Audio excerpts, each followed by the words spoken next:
আৰু অসম চৰকাৰে লগ লাগি যি নাগৰিকত্ব সংশোধনী বিধ তেখেতসকলে আনিবলৈ গৈছে, যিটোৱে নেকি আমাৰ এই ৰাজ্যখনক এক বিপদৰ মুখলৈ ঠেলি দিছে।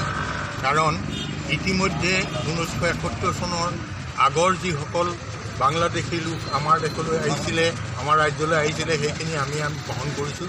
কিন্তু তাৰ পিছতো বাংলাদেশী অবাধ প্ৰব্ৰজনে আমাৰ অসমীয়াৰ যিটো ভাষা সংস্কৃতিক আদি কৰি সকলোখিনি আমাৰ বিনষ্ট হ'বলৈ আগবাঢ়িছে।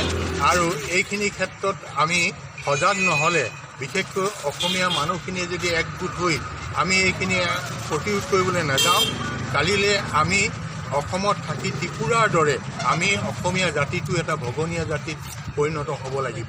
সেইকাৰণে আমি আবেদন কৰি দিছোঁ কেন্দ্ৰীয় চৰকাৰ আৰু ৰাজ্য চৰকাৰক, যাতে এই সংশোধনী বিলৰ যোগেদি আমাৰ ৰাজ্যখনৰ অহিত সাধন নকৰে আৰু আমাক যাতে এনেকৈ বিপদত নেপেলায়।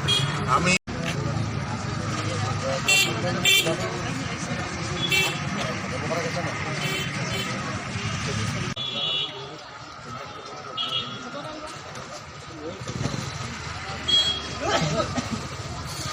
মাতবোৰ নকৰে চাগে, চোলা কাপোৰ পেণ্ট হৈছে।